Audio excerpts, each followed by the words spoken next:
শেষে ঠাকুরমা স্বামীজির রাত উচ্চারণে প্রণাম। কিষ্কিন্ধাকাণ্ড। কিষ্কিন্ধাকাণ্ডের একটা খুব রামায়ণের মধ্যে গুরুত্বপূর্ণ কাণ্ড।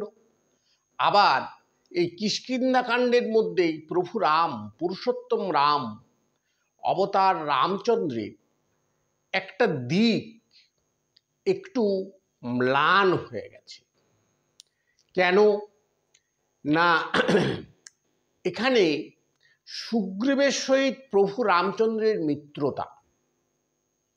সুগ্রীব কিন্তু অন্যান্য যে মিত্রতা হয়েছে রামচন্দ্রের বনে আসার পরে, গোহক চণ্ডাল থেকে সমস্ত যার যার সঙ্গে দেখা, মুনি ঋষি সমস্ত লোকের সঙ্গে তাদের মধ্যে ভক্তি, এবং রামচন্দ্র বড় বড় মুনি ঋষিদের কাছে গেছেন শ্রদ্ধা নিয়ে, তারা তাকে অন্য চোখে দেখেছে, তাদের দিব্য দৃষ্টিতে স্বরূপ দর্শন করে রামচন্দ্রকে তারা শ্রদ্ধার চোখে দেখেছে।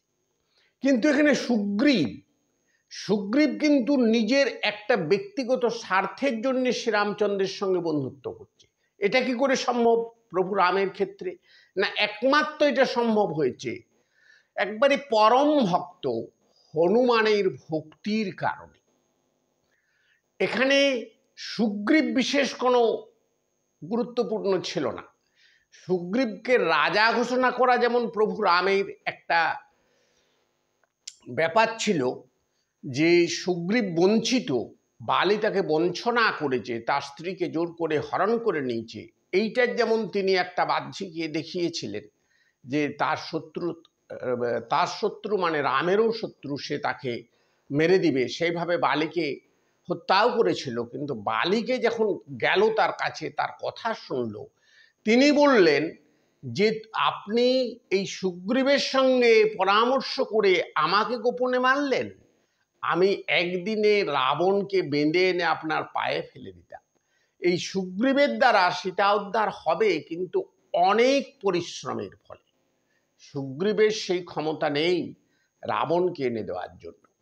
রামচন্দ্র বালিকে মারার পরে এই অনুতাপ করেছিলেন যে বালি কিন্তু ভক্ত হিসাবে এই সূর্যপুত্র সুগ্রীবের চেয়ে ইন্দ্রপুত্র বালি অনেক উচ্চ মার্গের ছিল, কিন্তু একমাত্র ভক্ত হনুমানের মনস্কামনা পূরণের জন্য তিনি এইটা করেছিলেন। নৈতিকভাবে কি করেছিলেন জানেনি, কিন্তু রামায়ণের সমস্ত রামচরিত্র ব্যাখ্যা করতে গেলে এই বালি হত্যাটা একটা জায়গায় চলে আসে। নমস্কার, সবাই ভালো থাকবেন, সুস্থ